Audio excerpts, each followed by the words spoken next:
And so we come to a place in Mark's Gospel where, as he does from time to time, Mark weaves two stories together.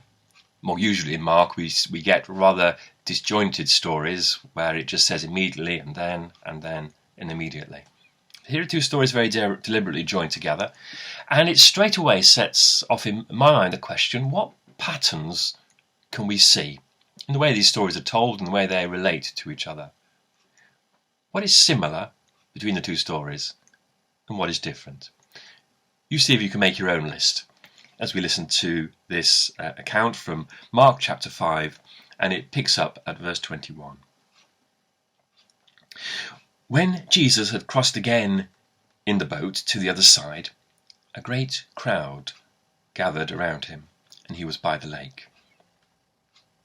Then one of the leaders of the synagogue named Jairus came and, when he saw him, fell at his feet and begged him repeatedly, "My little daughter is at the point of death. Come and lay your hands on her so that she may be made well and live." So he went with him. And a large crowd followed him and pressed in on him. Now there was a woman who had been suffering from hemorrhages for 12 years. She had endured much under many physicians and had spent all that she had, and she was no better, but rather grew worse. She had heard about Jesus and came up behind him in the crowd and touched his cloak. For she said, "If I but touch his clothes, I will be made well." Immediately her hemorrhage stopped, and she felt in her body that she was healed of her disease. Immediately aware that power had gone forth from him, Jesus turned about in the crowd and said, "Who touched my clothes?" And the disciples said to him, "You can see the crowd pressing in on you. How can you say, 'Who touched me?'" He looked all around to see who had done it, but the woman, knowing what had happened to her, came in fear and trembling, fell down before him, and told him the whole truth. He said to her, "Daughter, your faith has made you well. Go in peace and be healed of your disease." While he was still speaking, some people came from the leader's house to say, "Your daughter is dead. Why trouble the teacher any further?" But overhearing what they said, Jesus said to the leader of the synagogue, "Do not fear, only believe." He allowed no one to follow him except Peter, James, and John, the brother of James. When they came to the house of the leader of the synagogue, he saw a commotion, people weeping and wailing loudly. When he had entered, he said to them, "Why do you make a commotion and weep? The child is not dead, but sleeping." And they laughed at him. Then he put them all outside and took the child's father and mother and those who were with him and went in where the child was. He took her by the hand and said to her, "Talitha cum," which means, "Little girl, get up."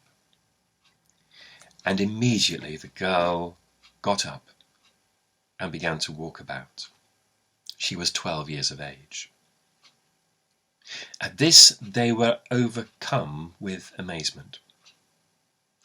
He strictly ordered them that no one should know this, and told them to give her something to eat. Let's think first of all about the connections between the story. There are many. Let me just offer you a few. You may have spotted other ones. You almost certainly will have done. First of all, this is a story where in both instances, of course, the people who are being healed are female, the woman and the girl.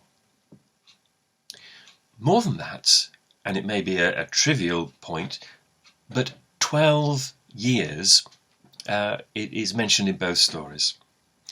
The woman has been suffering from hemorrhages, from menstrual problems for 12 years, and the girl is 12 years old, which, when you think about it, of course, puts her more or less bang on the expected moment of puberty.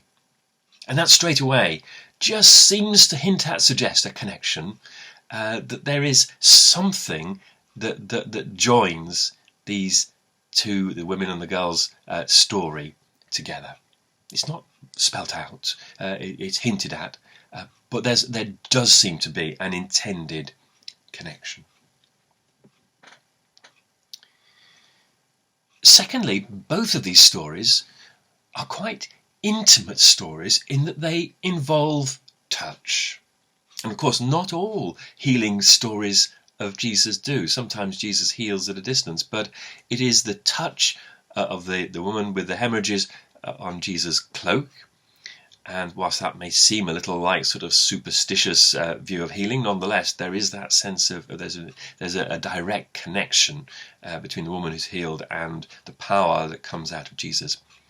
And then, of course, for the 12-year-old girl, Jesus takes her hand as he raises her from her bed.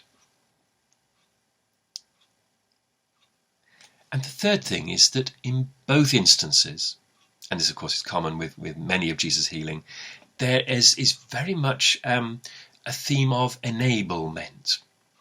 The woman, of course, with hemorrhages, her illness will have made her impure permanently. She would always have to keep herself separate from society. And there is that real sense of Jesus lifting her from that position and sending her on her way as a result of the healing. And then in the healing of the 12-year-old girl, that sense of her rising from her bed and being able to walk about, that sense of setting people on their feet once again. Those clear thematic parallels between these stories. But at the same time, these are stories which are really very different. And again, just to take some examples, and a much longer list I think could probably be put together, the story of Jairus and his daughter sort of runs very much in the public sphere. First of all, Jairus is named, but he's a public figure, and he comes to Jesus in a way one can imagine is very much out there. Anybody watching can see what's going on. And at the end of the story, when the crowds assume that the girl is dead, the weeping, the wailing, the mourning is a public display, as of course it often would be in the culture of Jesus' time. So this is a healing that is happening very much in the glare of the public eye. Whereas, of course, the woman with hemorrhages, the whole point is that she comes to Jesus in secret. And her desire would have been, certainly in the first instance, to keep her need and her healing secret and private. But not only is there that difference between the stories, but the direction of travel is different too. Because for the woman with hemorrhages, and part of her healing really, is that Jesus brings her story out into the open. And so she is being able to be set back into the public sphere, everybody knowing of her healing story.